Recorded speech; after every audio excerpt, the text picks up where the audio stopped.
Hello everyone, happy Saturday. Time for review. So, I'm going back with my short stories collections to review the stories like I used to. It's going to be a little long, but at least you know if you kind of like the synopsis of each of the stories, you might want to read it. So I just finished The Best American Science Fiction and Fantasy 2024 edited by Hugh Howey. Various authors are in this. I am giving this book 4 stars. I would have gave it 3 because there's probably 1 or 2 I didn't like, which we'll go over. But because of the one author, which I got this book for, was in it and the story was great, I gave it 4. Let us start. All right. I have everything typed up, so if I'm looking down, I'm looking at my computer at what I typed. All right. So, that's not what I wanted. There you go. Eye and Tooth by Rebecca Roanhorse. So she did write 2 stories in this, which was really cool. And this is like the first ones I've read of her. Eye and Tooth. If it's good, I'm going to give a thumbs up. If it's bad, I'm going to give a thumbs down.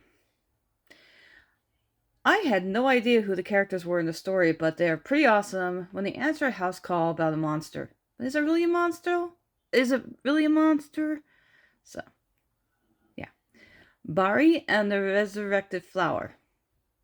It was a cool fantasy story about a witch whose sister pleads for help to resurrect their dead parents. Window Boy by Thomas Ha. Very interesting story about a boy staring out of a video window and talking to another boy outside. Scary dystopian type of story. The Long Game by Anne Leckie. That's meh. Started off interesting, then got long and boring afterwards. Couldn't even tell you what it was about. Apparently, I didn't even type what the synopsis was. John Hollowback and the Witch by Amal El Motar. Really interesting fairy tale type of story. A man with a literal hole in his back visits a witch to help him fix the hole. When the hole's being fixed, he slowly remembers the past. I figured out the ending. Calypso's Guest by Andrew Sangreen. Future a man is, I guess it takes a future. A man is all by himself on a planet with robots, and another man crashes with his spaceship. Story of friendship, love, and loss. The Blade and the Blood Right by Sloan Leong. I couldn't read it. It was high fantasy, and I realized I don't like high fantasy. Not my jam.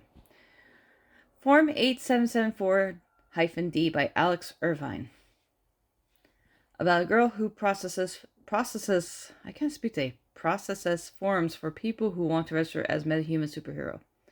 Resurrection Highway by A.R. Capetta.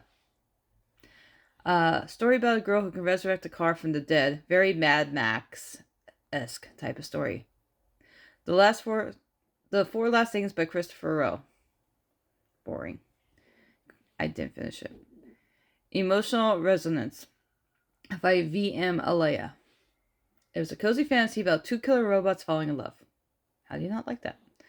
Bruised Eye Dusk by Jonathan Lewis Duckworth. A fantasy story about a witch hunter spellbreaker who finds out the witch was definitely in sheep's clothing. I didn't list this here, but I'm going to tell you anyway. This is the reason why I bought the book. There is a Grady Hendrix story here called The Ankle Snatcher. Oh my god. It was great. Boogeyman type of story. So scary. So good. Yeah. Okay. Going back. Once Upon a Time at the Oakmont by P.A. Cornell.